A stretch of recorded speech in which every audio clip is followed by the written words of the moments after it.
Hello, my name is Justin Haskins. Welcome to the Justin Haskins Show.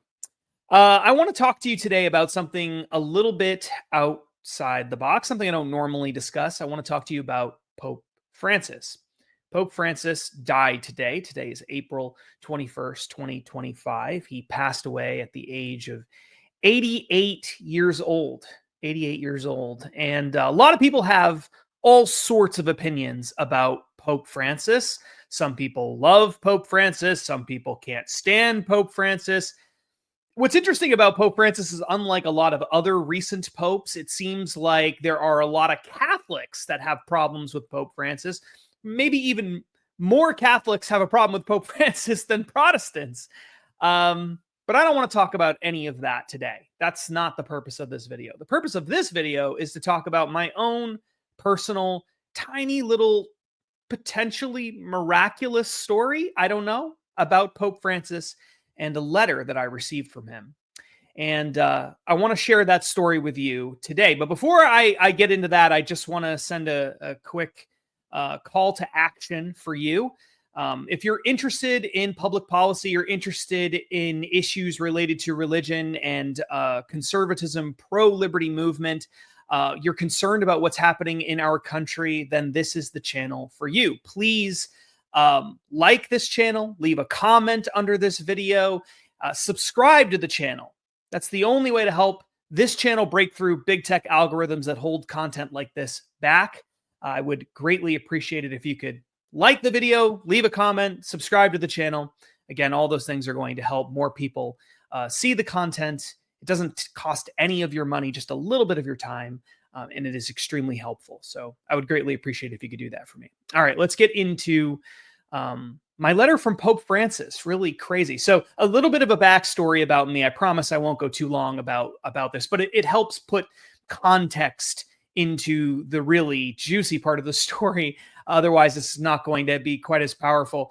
I grew up in the Catholic Church, and I fell away from the Catholic Church fairly early on, probably around high school age, going into college. When I was in college, I felt a really deep calling to study Christianity. And so I started really studying Christianity. I became a Christian, I think, really for the first time in my life. That's not meant to be to sort of be a criticism of the Roman Catholic Church or anything like that. It's just, I really wasn't a Christian until I started doing a lot of research and soul searching in graduate school in particular. So I became a Christian in my early 20s. And then, of course, the next big question you have to ask yourself is, well, okay, you're a Christian, where do you go to church, right? Because there's all sorts of different kinds of Christianity. And that's something that I really wasn't very familiar with. I knew there were Protestants, of course, growing up in a Catholic church, but I didn't know much about Protestantism. I didn't know much about Catholicism. I really didn't know anything about Eastern Orthodoxy. I don't know if I had even ever heard of Eastern Orthodoxy before. And so I've spent many, many years since that time in college, which I regret to say was a very long time ago for me now, studying different forms and expressions of Christianity, studying different denominations within Protestantism, studying the differences between Eastern Orthodoxy and Roman Catholicism. And I've become something of an amateur expert in this area. Most people who know me are surprised to learn this because I don't necessarily talk about it all the time. But I would say that outside of public policy, the area where I feel most comfortable is sort of comparative theology, especially within Christianity, something that I'm really passionate about and I've learned a lot about. Well, one of the struggles I've had is I've really struggled with figuring out where I should go to church, which denomination I should join. It's something that still is a problem for me in my life. It's still an issue. It's something I still struggle with. I don't really feel comfortable anywhere within Christendom because I just don't necessarily agree with any one denomination perfectly. And I'm sure that if you're watching this video and you're a Christian, you might feel, at least a little bit that way. And some Christians feel a lot that way. So I know I'm not alone in feeling that, but I've always felt kind of uncomfortable being a part of a denomination where I don't really have any history in it.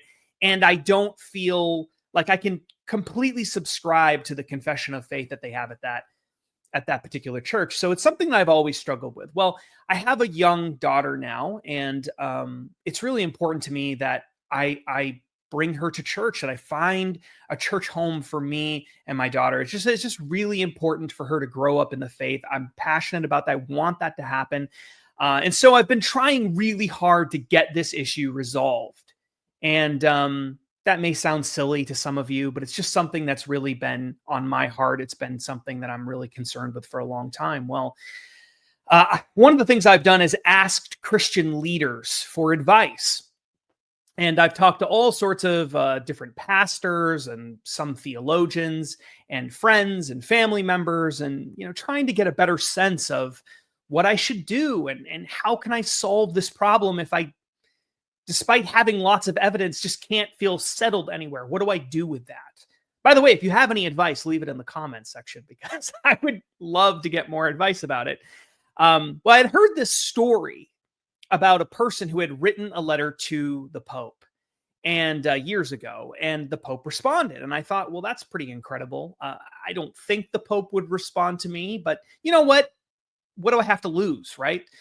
So I wrote a letter to Pope Francis in 2024 asking for advice and just trying to, just laid out my heart. I explained my situation, told him that I had grown up in the Roman Catholic Church, told him that I don't agree with the Roman Catholic Church anymore, which is a little bit of an awkward thing to say to the Pope, I suppose, but that I need advice, I need help, I need guidance, any direction, anything that he could give to me that would be helpful. I would appreciate it. Well, I sent this letter and I didn't expect to hear back from the Pope. And for many months, I didn't hear back from the Pope, and I wasn't surprised by it at all.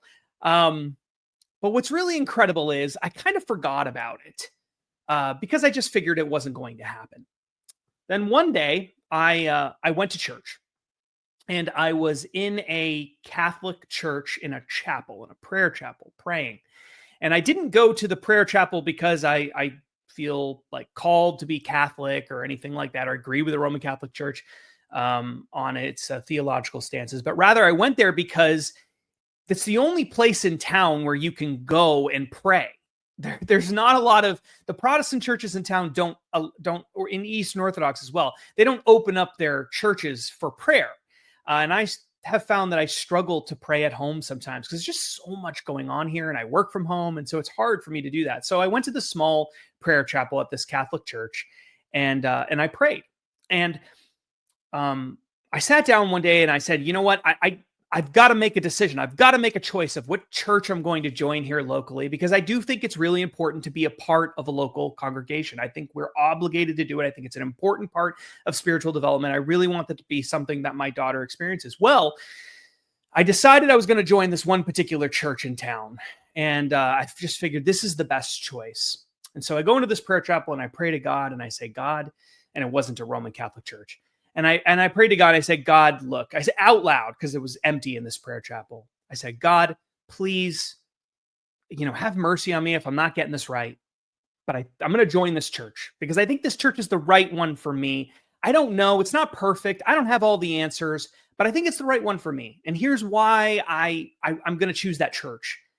And, but if I'm wrong, then send me a sign. Send me a sign. If you want me to be anything, Roman Catholic even, send me a sign.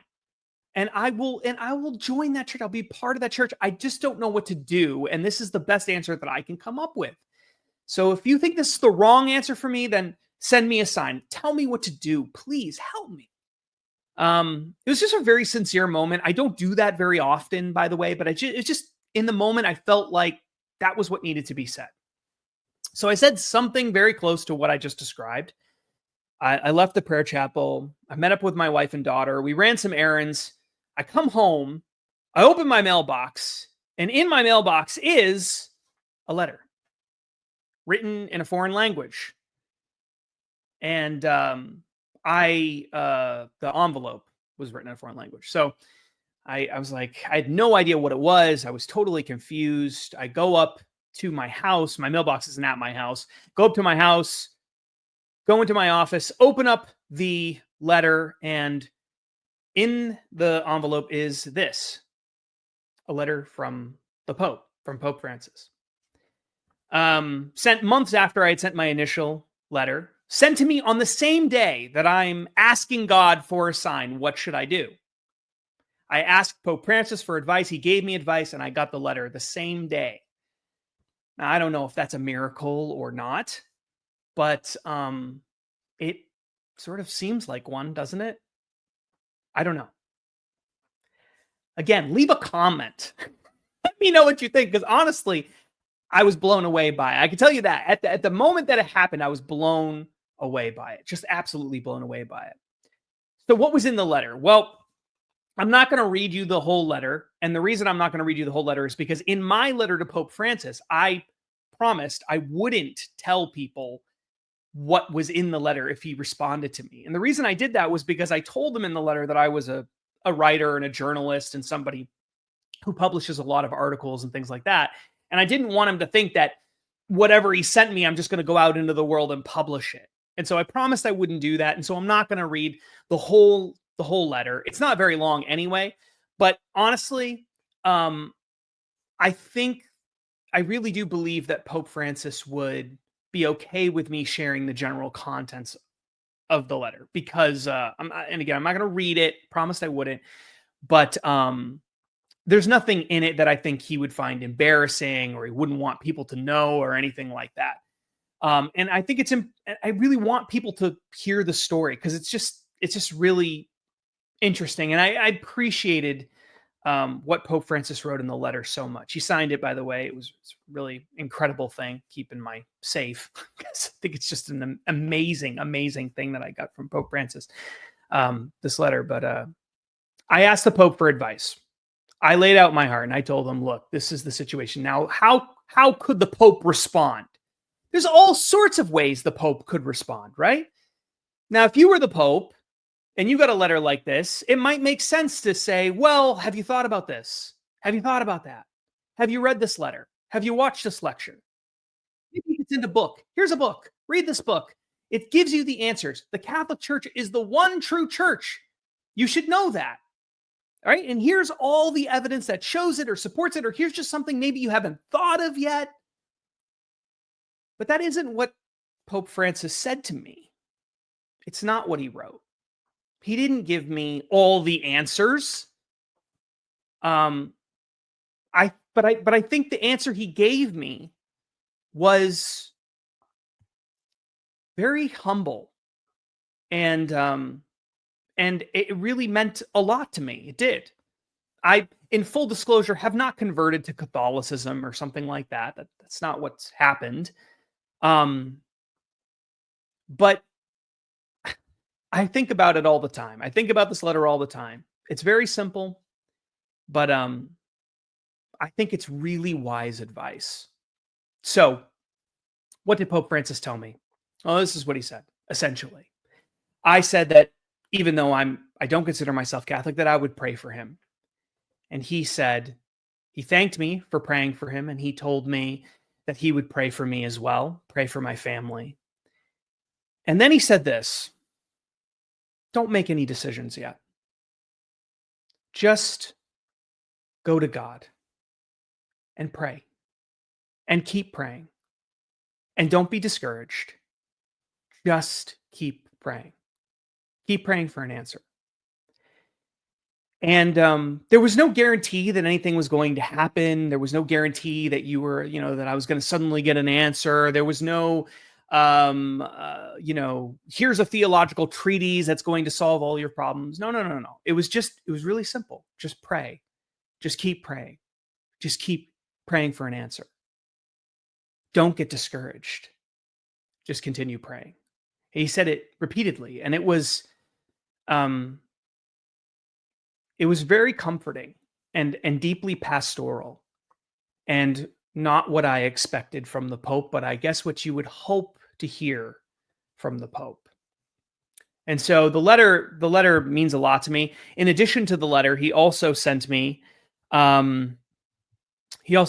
bunch of prayer cards pictures of saints and things like that, a bunch of them, as well as a bunch of rosaries. And again, when you take the letter and you put it in the context of what had happened that day when I received the letter and these rosaries and the prayer card, asking God for an answer, and then I get this letter in the mail from the Pope. I mean, how do you explain that? I mean, honestly, how do you explain that? It's incredible. It's more incredible every time I think about it.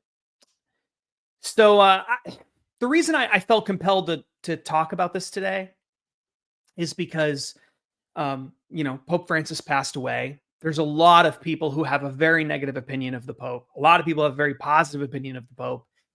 I don't agree with a lot of things that the Roman Catholic Church teaches. And so I fall into this category of people who, I'm not necessarily interested in getting involved in this battle between some, one camp of Catholics and another camp of Catholics. I'm not interested in Catholic bashing or anything like that. But I think whatever you believe about Pope Francis, there was a warm, sort of a warmth about him, and a deep compassion and love that really seemed to just emanate from him. And sometimes maybe to a fault. Sometimes I think maybe it made his some of the things that he said and did confusing. I certainly don't agree with his politics and his view on all sorts of different political and social issues. There's certain things I just don't agree with him on at all.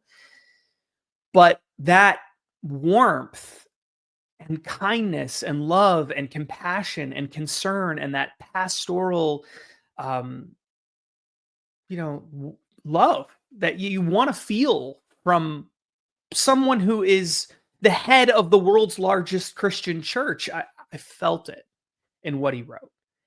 I would love to read the whole thing. I wish I could read the whole thing. I promised I would, and I don't think it's probably not a good idea for me to make my promises to the Pope who just died. It's probably not a good idea. But I just think whatever you believe about Pope Francis, whether you're Protestant or Catholic, or you're not either of those, maybe you're Eastern Orthodox, or maybe you're not a Christian at all. Maybe you just stumbled upon this and it just seemed kind of like an interesting, topic. Whatever you think about Pope Francis, I hope you at least remember this story, that there was a humility and a kindness there that you don't always see in Christian church leaders. And I really appreciate it, and I'll appreciate it and cherish the letter that I got from him forever, because of that. Doesn't mean I'm going to become a Catholic again. It doesn't mean that necessarily, but what it does mean is, but I think it is really good pastoral advice. Pray for me. Pray for others. Pray for answers. Don't look to a person to solve all of your problems. Look to God. Because if you're going to understand divine things, you need a divine source. And I just think that's a powerful message. It's a very powerful message. So, all right. Well, I mean, look, this has been almost 20 minutes long. It's not as long as I thought I would spend on this, but I just think it's an incredible story. So if it's in your heart, please take a moment to pray for me, pray for my family. I'm still struggling with this problem. I'm still looking for answers, trying to find a good church home, and prayer is always a good thing. And pray for the Catholic Church.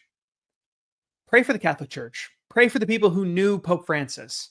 Pray for whether you're Catholic or not, whether you like the Catholic Church or not. It can't hurt to pray for the Catholic Church. And